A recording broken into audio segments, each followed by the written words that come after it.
지난 7월 20일에 한국기독교교회협의회 실행위원회가 있었어요. 분기마다 한 번씩 실행위원회가 열리는데 이제 9개 교단을 이루고 있는 한국의 대표적인 교단들의 대표자들 한 몇십 명 이렇게 모여서 한국교회의 중요한 현안들을 함께 논의합니다. 이번 실행위원회는 이제 앞으로 4년 동안 한국교회 대표를 맡을 NCC 총무를 선임하는 절차를 시작하는 그런 중요한 회의였고요. 그 실행위원회에서 지난번 우리가 유럽 평화조약 캠페인을 갔던 것을 영상으로, 사실 그때 CBS 기자가 동행을 해서 독일에서부터 그 전 과정을 쭉 이렇게 영상으로 담아서 CBS 뉴스에는 여러 번 보도를 했습니다. 그것을 한 20분 정도로 만드는 것을 다시 축약을 해서 전 일정이 어떠했는 거를 실행위원회 때 이렇게 보여주었습니다. 그래서 저는 참여를 안 했지만 그 흐름을 보면, 그 영상을 보면 평화조약 캠페인이 어떤 과정을 거쳐서 어떻게 진행되는 것을 좀 알 수 있을 것 같아서 영상을 잠깐 보도록 하겠습니다.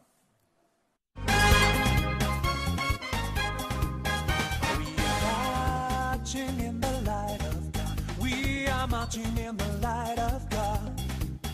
We are marching in the light of God. We are marching in the light of God. We are marching, marching, we are marching, oh, we are marching in the light of God. We are marching, marching, we are marching, oh, we are marching in the light of God.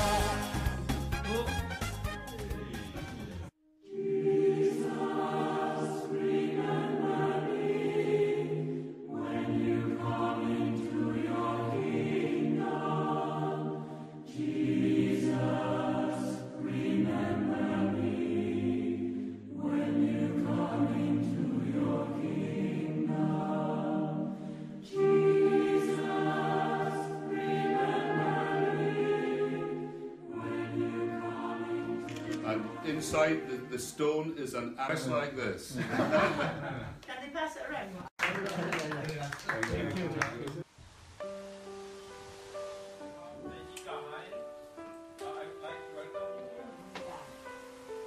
정의가 중요해. The theme of peace in the Korean Peninsula is the theme of we have to release ourselves in groups. We can be unified again. It's a dream, but this is a more practical ways that we can cultivate. And at the same time, after 7 years, 4 kilometers. Good morning, really good morning, military, to maintain stability in North.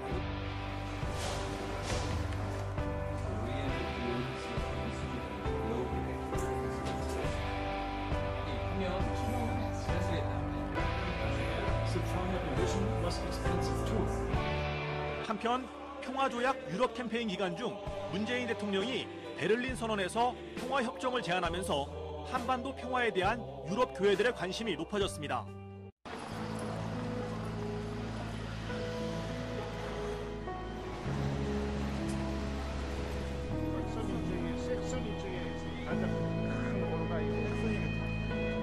성령 하나님께서 임재하셔서 오늘의 장벽이 허물어지는 역사가 있게 하시고 생명과 평화와 정의의 강물이 삼천리 반도에 흘러넘치는 새 역사가 일어나게 하여 주옵소서. 아멘.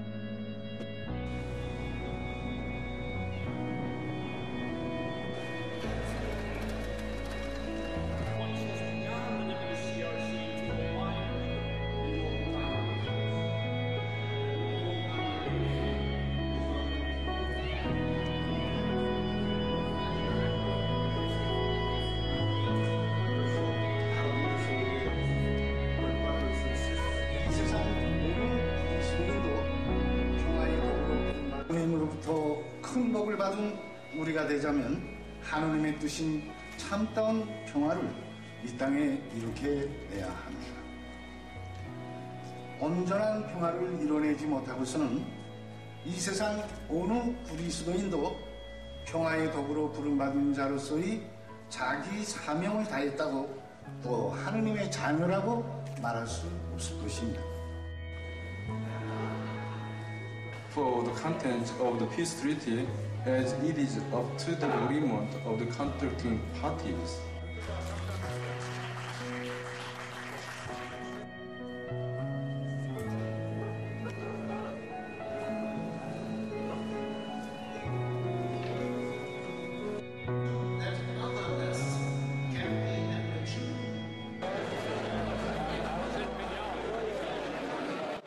함께 늘 평화를 위해서 기도하는 공동체에서 살고 있습니다. 우리가 기도하는 가운데 하나님 안에서는 교대적 공동체를 위해서 기도하는 일을 해나갈 수 있도록 기도해 주십시오.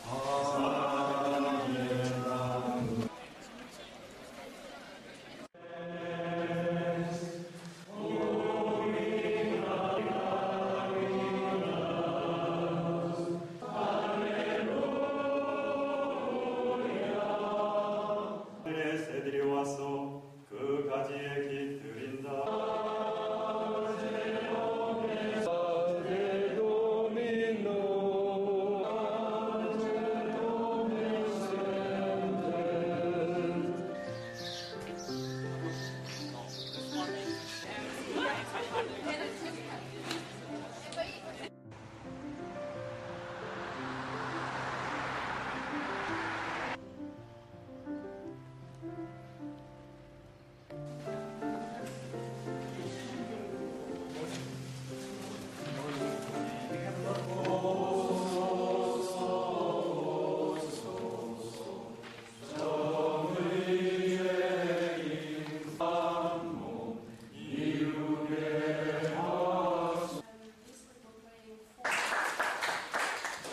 One of the outcomes of this area of our work coming to present that, I haven't seen it.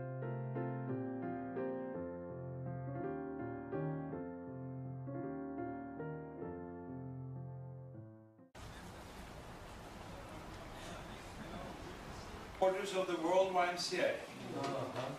Speak of Shumanchak, and then the senior executive secretary for movement. Very impressed with the role of the sport. Some kind of peace people are struggling with today. Your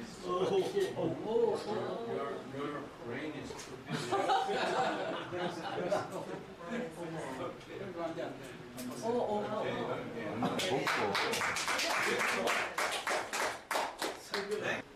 being with us and keep us in you. Lord, we with YMCA and use them as your instrument.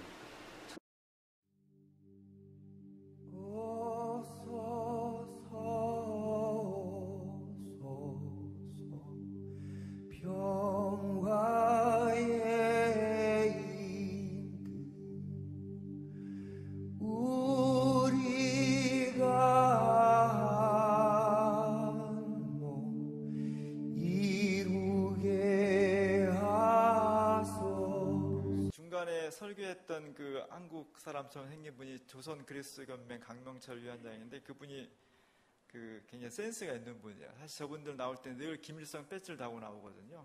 회의 중간에도 그 회의 기간에도. 근데 남북 교회 만남 그 시간만 딱 배지를 빼고 나왔더라고요. 보니까 굉장히 센스 있는 분이고 그런 면에서 굉장히 그 한국 남북한 교회가 만나서 새로운 역사를 이루는 좋은 계기가 될 것이라고 생각을 합니다. 모든 일이 그렇듯이 평화협정 이 문제도 사실은 대중적으로 확산하는 운동이 하나가 있고 또 하나는 정책 결정 담당자들을 찾아다니면서 운동을 하는 외교적인 활동이 있습니다. NCC 활동은 주로 이제 외교적인 활동에 이번 프로그램은 방점이 맞춰져 있습니다. 제가 저 행사를 마치고 돌아와서 사실 늘 시차 적응 때문에 고생을 많이 하거든요.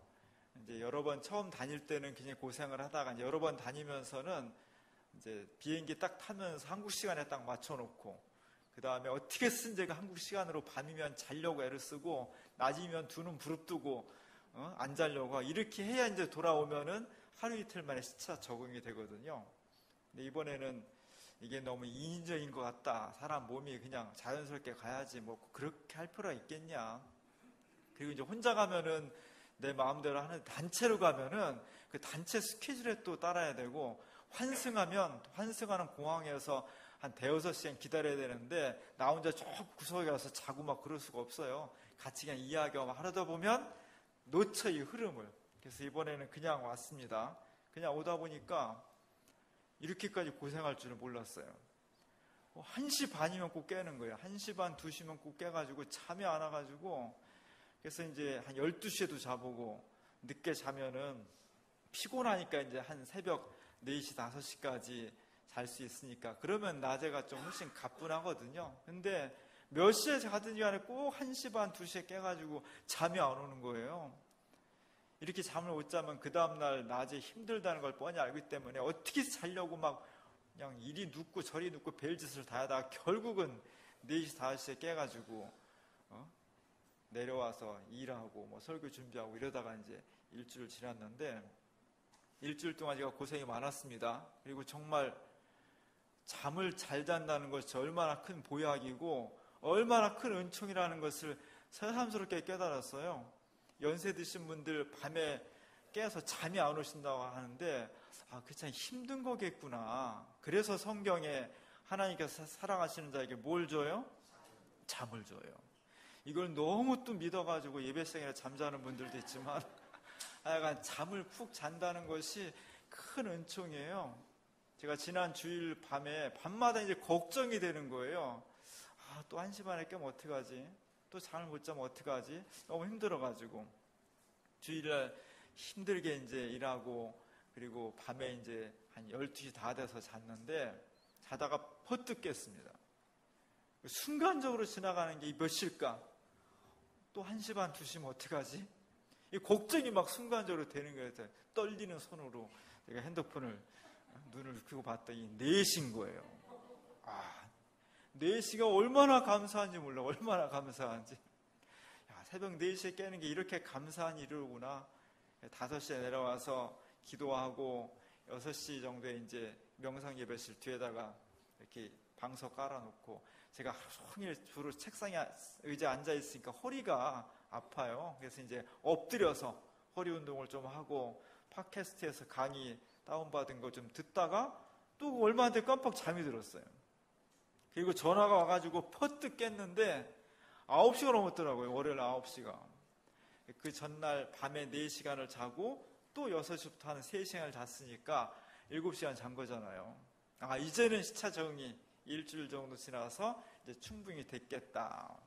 이제 내일부터는 11시에 자고, 제가 이제 그 올 때 계획했던 게 11시에 자고 새벽 5시에 일어나서 새벽 기도하고 뭐 이런 거 이제 마음 준비를 하고 왔는데, 내일부터는 내가 이제 11시에 자고 새벽 5시에 가뿐하게 깨서 기도하고 운동도 하고 아침부터 업무를 볼 수 있는 그런 일반적인 생활의 패턴으로 돌아오겠구나, 그렇게 생각을 하고 일찍 잤습니다. 근데 한 번에 그렇게 되지는 않더라고요. 또 3시에 한 번 깨고 또 4시에 깨고, 그렇게 또 일주일 지나가서 이제는 이제 거의 정상으로 돌아왔습니다만, 그러니까 사람의 몸이나 생각이나 분위기나 이런 것을 적응한다는 것이 한 번에 되진 않습니다. 우리는 마음이 성질이 급해요. 내 개인 생활도 경제적인 것도 사회 변화도 한 번에 모든 것을 이뤄내려고 하는 그런 생각들이 조급해. 그 조급증을 어떻게 이겨내냐가 대단히 중요합니다. 개인의 생활도 그렇고 몸도 그렇고 사회 변화도 그렇고, 혁명이라고 하는 것은 굉장히 매력적이지만 그렇게 되지 않습니다. 서서히 모든 것이 몸과 마음이 적응해 가면서 변화되는 거예요. 개인의 삶, 가정, 교회, 지역사회, 역사도 이렇게 우리가 조금 더 조급증을 어떻게 떨쳐버리고 하나씩 변화되어 가는 것을 인내하면서 끊임없이 이것에 집중하느냐가 대단히 중요한 겁니다. 한 번에 되지 않지만 개인의 삶도 우리 교회도 우리 사회 역사도 끊임없이 노력하는 가운데 하나님께서 은혜를 베풀어 주셔서 어느 순간 돌아보면 무척 많이 변했구나, 많이 달라졌구나 하는 것을 고백하고 체험할 수 있게 될 것이라고 기대합니다. 오늘의 인생을 살아가면서 부끄러움 당하지 않았으면 좋겠다, 치욕을 당하지 않았으면 좋겠다, 수치를 당하지 않았으면 좋겠다. 그런 바람이 우리의 가슴 깊은 곳에 있어요. 창피당하면 어떡하지? 망신당하면 어떡하지? 이런 사실은 불안과 걱정이 늘 있습니다. 이스라엘 사람들은 그들의 고난 속에서 어떻게 하면 이 고난을 이겨나갈 수 있을까를 기도하며 살았던 사람들이에요. 이스라엘 사람들은 요만큼밖에 안 되지만 그들 마음속에는 자부심이 가득했습니다. 우리는 그 어떤 나라 사람들보다도 하나님께서 우리를 직접 선택해서 부른 사람들이다. 선민의식이 굉장히 강했습니다. 그래서 다른 거 부러워하지 않고 정말 우리는 하나님 부르신 것이라는 그런 자부심을 가지고 살았습니다. 근데 이 자부심이 지나치면 교만이 돼버려요. 그래서 우리가 어떤 일을 해도 어떤 삶을 살아도 하나님께서 우리를 부르시고 보호하시기 때문에 우리는 망하지 않고 예루살렘은 굳건하고 하나님의 도성이니까 이런 것이 자부심이 교만으로 발전을 한 거예요. 그때마다 하나님께서 예언자를 보내셔서 너희가 지금 이렇게 잘못하고 있다. 이것을 고치지 않으면 멸망을 당할 것이고 수치를 당할 것이고 고생을 할 것이다. 이렇게 예언자를 통해서 말씀을 해주셨습니다. 그럼에도 불구하고 이스라엘 사람들의 그릇된 선민의식, 지나친 자부심이 우리는 절대로 망하지 않아. 우리는 결코 이 민족들의 침략을 당하지 않아. 이렇게 하고 그냥 무시하고 넘어갔다는 거예요. 그래서 하나님께서 이스라엘을 강대국들이 침략하도록 심판해 버리셨습니다. 오늘 제가 주부에 실은 그림이 사진이 그 이스라엘 북왕국 9세기 840년 그때께 아시리아란 나라가 지금의 이제 이란, 이라크 그쪽이죠. 메소포타 문명 지역에 아시리아 나라가 융성하면서 이 나라를 팽창 정책을 펴요. 그때 이스라엘은 아합을 심판하고 쿠데타를 일으켜서 예후라는 사람이 정권을 잡고 있었는데 이 사람이 지나친 욕심을 부려가지고 외교 관계가 파탄되고 사람들로부터 인심을 잃어버립니다. 엘리사, 엘리야 뭐 이런 분들이 막 나와서 그 예언을 하는데 귀담아 듣지 않다가 결국 아시리아의 침략을 받습니다. 이 아시리아 살마네세르 3세라는 사람이 자기가 어떤 업적을 어떤 지역을 정복했는지를 비석을 만들어서 쫙 부조로 기록을 해놨어요. 블랙 오벨리스크라는 검은 오벨리스크라는 조그만 탑 같은 곳에다가 여러 나라를 정복한 것을 기록해놨는데 그 중에 하나가 바로 BC 9세기에 이스라엘 북왕국 이스라엘을 침략해서 그 왕인 예후라는 왕이 이 아시리아 왕한테 와서 항복하는 그런 장면을 새겨 넣은 겁니다. 한 나라의 왕인데 이스라엘 하나님의 부르심을 받고 보호를 받는 이스라엘 왕이 지금 오랑캐 아시리아 왕한테 가서 엎드려 항복하는 겁니다. 어떻게 항복해요? 완전히 무릎 꿇고 얼굴이 땅에 닿도록 항복하는 겁니다. 우리나라가 청나라한테 남한산성에서 무릎 꿇고 항복하듯이 민족으로서는 치욕이에요. 부끄러움입니다. 이런 치욕의 역사를 이스라엘이 당한 거예요. 성경은 왜 이렇게 하나님 부르신 백성이 치욕과 수치를 당했냐? 하나님 말씀을 따르지 않고 하나님 뜻과 반대로 살면 이렇게 치욕을 당한다는 거예요. 그 이후로도 이스라엘은 남왕국이 바벨론한테 멸망해서 고통을 당했고 그래서 많은 사람이 바벨론 수도로 끌려갔습니다. 포로로 잡혀갔습니다. 왕은 바벨론 왕 앞에서 눈이 뽑혔고요. 그리고 자기 자식들이 자기 눈앞에서 살해당하는 것을 목격해야 했어요. 이스라엘 유다 왕국의 엘리트들은 다 잡혀가서 50년, 70년 동안 포로로 잡혀 있었습니다. 이런 고난을 당해요. 이런 수치와 역사의 치욕을 왜 당했느냐? 성경은 줄기차게 말하고 있는 것이 그거예요. 우리가 개인이든 민족이든 하나님 말씀대로 살면 주님께서 보호해 주시지만 하나님 말씀을 반대로 살면 그들은 고난을 당할 수밖에 없고 치욕을 당할 수밖에 없고 역사의 부끄러움을 당할 수밖에 없다. 이것을 아주 그냥 큰 소리를 외쳐주는 겁니다. 따라서 하나님 믿는 사람들은 정말 주님 뜻대로 살려고 노력을 해야 된다. 그러면 하나님께서 우리를 보호해 주실 것이다. 사실 구약 성경이 굉장히 많은 분량으로 되어 있지만 그 행간마다 계속해서 배경을 이루고 있는 것은 이렇게 아시리아의 침략을 당해서 왕이 가서 항복해야 되고 머리를 조아야 되고 약탈당하고 예루살렘 성이 불타고 성전이 다 뺏기고 뭐 이런 것들에 대한 아픔, 서름, 고통, 슬픔 이런 것들이 치욕 이런 것들이 사실 성경에 많이 배경으로 이렇게 물감처럼 들여져 있습니다. 이스라엘 사람들이 2500년, 2800년 전에 이렇게 아시리아와 바벨론으로부터 수치를 당한 그 이후 20세기에 유대인들은 또 한 번 전 세계적으로 역사적으로 치욕을 당하게 돼요. 독일의 나치가 유대인들을 학살한 거죠. 사실 우리가 독일인들 만나보지만 독일인들 되게 좋아요. 신앙적이고 합리적이고 친절하고 부지런하고 똑똑하고 얼마나 성실한지 몰라요. 저런 사람들이 어떻게 100년 전에 역사에 저런 악행을 저질러서 참 믿어지지가 않을 정도예요. 독일 사람들이 그런데 2차 대전 때 1000만 명의 사람들을 죽였습니다. 그냥 전쟁터에서 사상한 게 아니라 일부러 사람들 잡아다가 1000만 명 이상을 죽인 거예요. 그냥 일반인들을. 군인이 아니라. 그 사람들 중에는 집시들, 우리 말은 노숙인들이죠. 보기 싫다 이거예요. 그 다음에 공산주의자들, 사상적으로 나쁘다 이거 다 잡아 죽였고요. 장애인들, 이런 인종들은 다 없어져야 된다. 이렇게 다 잡아 죽인 거예요. 슬라브족들, 그리고 유대인들을 죽인 겁니다. 그 유대인들이 그 중에 600만 명이 죽임을 당한 거예요. 수용소에 있던 저런 사람들. 원래부터 저렇게 빽싹 마르고 힘없고 그런 사람들이 아니었습니다. 수용소에 가두어서 먹을 것도 안 주고 하루 종일 노동시키고 틈만 나면 가스실로 보내서 죽인 거예요.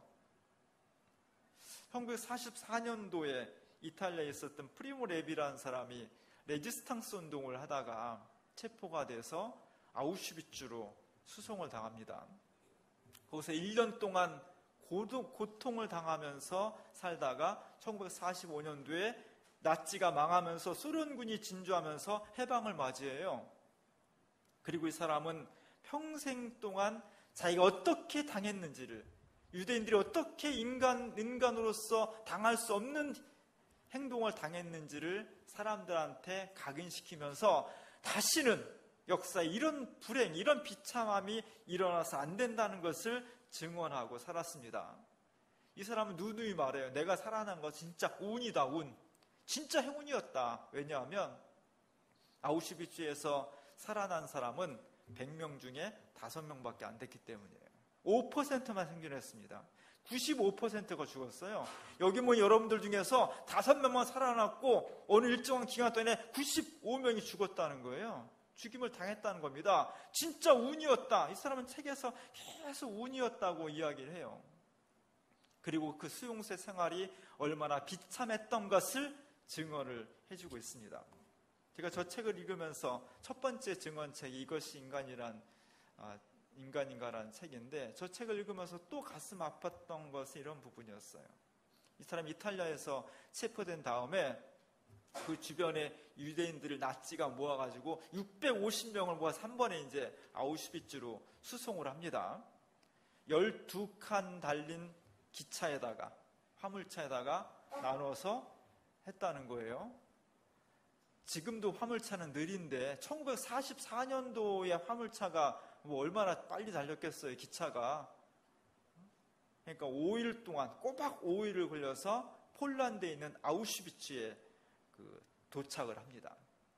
저 기차는 소, 말, 돼지 이런 것들 실어 날리는 화물차예요. 거기다가 650명을 12칸으로 나눠서 이 프리모 레비가 탔던 칸에는 45명을 넣었다는 거예요. 얼마나 갈증이 나는지. 물을 한 모금 안 주니까 5일 동안 애도 있고 어른도 있고 노인도 있는데 그래서 하다못해 잠시 역에 정차하는 동안에 밖에 저렇게 눈이 쌓인 것을 눈을 좀 가져다가 먹게 해달라고 해도 허락을 안 했다는 겁니다. 5일 동안 물 한 모금 못 먹고 지낸 거예요. 그리고 정말 가슴 아픈 것은 저 사람들 5일 동안 가둬두면서 저기서 소대변을 다 보게 했다는 거예요. 문을 안 열어줘가지고. 자기 칸에 있는 45명 중에는 노인도 있고 남자도 있고, 남자는 좀 덜하지. 원래 습성이 그냥 구석 같은 막 넣으니까. 여성들도 있을 거 아니에요. 부인도 있고 아가씨도 있을 거 아니에요. 참다 못해서 소변을 보고 대변을 봐야 되잖아요. 그냥 저 칸에서 보고 거기서 뒹굴었다는 겁니다. 결국 나치가 유대인들을 니네는 인간이 아니야. 너희는 그냥 돼지처럼 소나 말처럼 자기 있는 자리에서 오줌 넣고 똥 싸고 거기서 뒹굴고 그런 짐승 같은 놈들이야. 이렇게 취급을 했다는 겁니다. 그래서 이 사람들이 죽어가면서도 내가 정말 인간인가? 내가 정말 돼지나 말이 아닐까? 이렇게 하면서 죽었고, 죽이는 나치들도 우리는 사람을 지금 죽이는 게 아니라 600만 명을 1000만 명을 사람을 죽이는 게 아니라 짐승을 죽이는 거야. 돼지를 죽이는 거야. 이런 마음을 갖게 했다는 거예요. 어째 이럴 수가 있느냐. 그래서 프리브네브가 정말 피를 토하면서 그 후대의 우리들에게 정말 이것이 인간이냐, 그렇게 사람을 그렇게 취급하는 것이 인간이냐, 그렇게 취급당하는 사람이 인간이냐, 이런 물음들을, 항의를 하고 있는 겁니다. 역사에 다시는 이런 치욕이 있어서는 안 될 것입니다. 인간으로서 부끄러움, 우리 삶 가운데 있어서는 안 될 것입니다. 어떻게 하면 부끄럽지 않은 삶을 살 수 있을까? 사실 우리의 마음속에 늘 그런 고민들이 한쪽에 있는 거예요. 오늘 시인은, 오늘 이 시편 25편을 지은 신실한 시인은 인생과 역사의 한 성격을 잘 알고 있는 사람이에요. 정말 치욕을 당하기 쉽지 않은데, 정말 내가 정말 당당하게 살고 싶은데, 부끄럽지 않은 삶을 살고 싶은데 어떻게 하면 좋을까? 내 마음대로 내가 결심만 하면, 성실하게 노력하면 그럼 부끄럽지 않고 정정당당하게 살 수 있을까? 그렇지 않다는 것.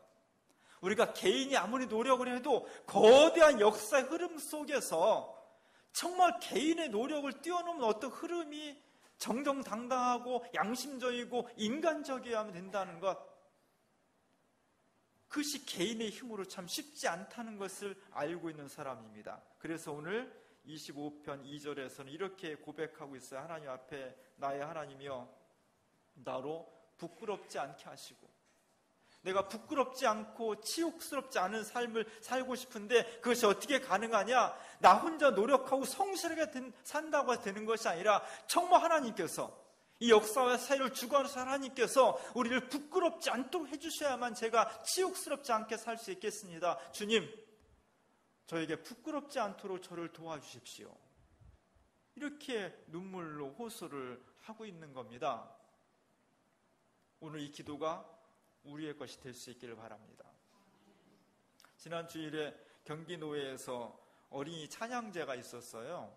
제가 경기노회에서 이번에 교육위원장을 맡고 있어서 사실은 뭐 별로 하고 싶지 않았는데 하게 됐어요, 저거를. 그래서 이제 신청을 쭉 하니까 한 팀을 뽑아서 전국대회, 8월 달에 이제 전국 대회 노회마다 있는데 한 팀을 보내야 되거든요. 그래서 저는 적당히 한 팀을 선택해서 보내려고 했더니 또 3교회가 신청을 했네.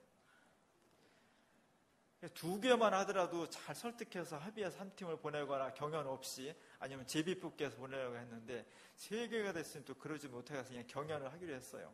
그리고 이제 기왕하는 거 다른 교회도 참여할 수 있으면 참여하십시오 이렇게 광고를 했습니다.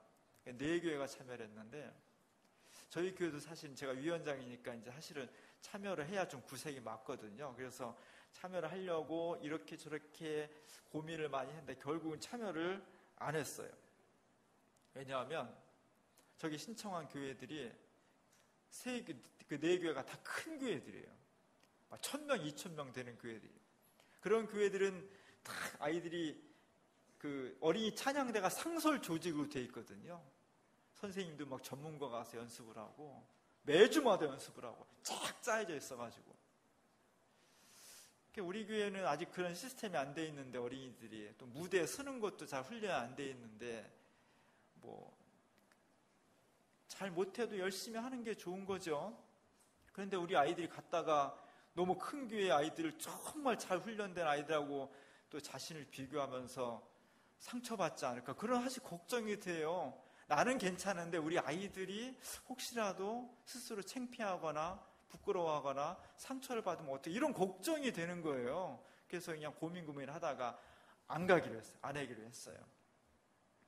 그래서 치러보니까 갔어도 되는 건데, 큰 거라고 잘하긴 잘하죠. 잘하는데 그렇다고 대단히 우리가 좀 못한다고 창피하거나 그러진 않을 건데 괜히 안 보냈다, 그런 생각을 했습니다. 중요한 것은 어쨌든 우리가 인생을 살아가면서 개인이든 교회든 혹시 이거 창피당하는 거 아니야? 혹시 이랬다가 망신당하는 거 아니야? 이런 불안이 있다는 거지.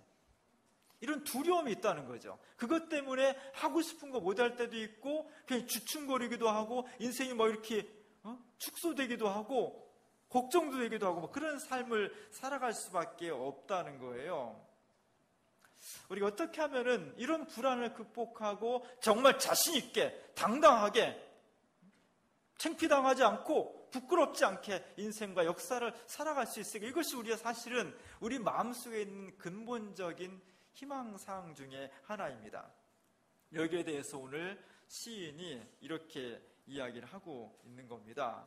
하나님께서 우리를 도우시면, 우리가 좀 부족하지만, 우리가 좀 남들에 비해서 좀 내세울 게 별로 없지만, 그럼에도 불구하고 하나님께서 우리와 함께 하시면 우리는 부끄러움을 당하지 않고 당당할 수 있으며 우리에게 주어진 인생과 역사의 승리자가 될 수 있습니다. 우리가 아무리 모든 것을 갖추었다 할지라도 하나님께서 우리를 보호하시지 않으면 우리는 역사적으로 치욕을 당할 수도 있고 부끄러울 수밖에 없습니다.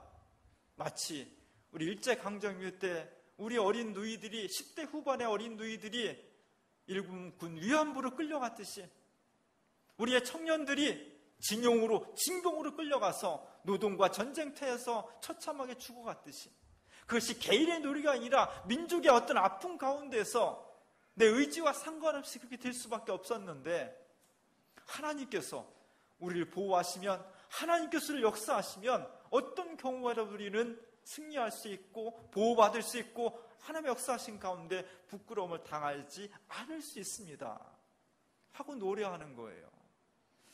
저는 이 고백이, 이 기도가, 이 시가 우리의 것이 될 수 있길 바랍니다.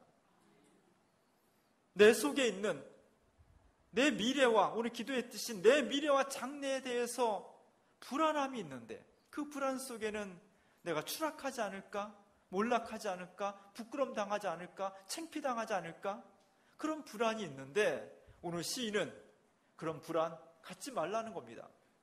하나님께서 우리와 함께 하시면 우리는 치욕을 당하지 않고 오히려 우리를 넘어뜨리려고는 악한 세력들이 치욕을 당할 것이며, 우리는 자신 있게 당당하게 인생을, 역사를 살아갈 수 있다는 겁니다. 오늘 이 시인의 고백 우리가 함께 소리를 맞춰서 낭송해 봤으면 좋겠어요. 그것이 내 것이 될 수 있길 바랍니다. 다 같이 한번 읽어보겠습니다. 여호와여, 나의 영혼이 주를 우러러 보나이다. 나의 하나님이여, 내가 주께 의지하여 싸우니 나를 부끄럽지 않게 하시고 나의 원수들이 나를 이겨 개가를 부르지 못하게 하소서.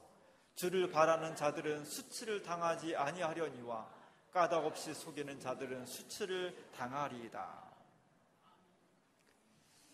이 놀라운 고백이 우리 가운데 이루어질 수 있기를 바랍니다. 우리는 비록 가진 것 별로 없고 남들보다 뛰어난 것 없지만 하나님이 우리 안에 계시니, 주님이 우리를 선택하시고 주님이 너는 내 것이라고 하셨사오니 그 믿음을 가지고 끝까지 나아가시 바랍니다. 이 시인의 고백이 오늘 우리의 믿음이 될 수 있길 바랍니다. 그렇다면 우리의 인생과 가정과 역사 속에서 우리는 결코 수치를 당하지 않을 것이며 하나님의 자녀답게 자신 있고 당당하게 멋진 삶을 살아갈 수가 있을 것입니다. 이 놀라운 역사가 오늘 우리 가운데 이루어질 수 있기를 주님의 이름으로 간절히 축원합니다. 기도하겠습니다.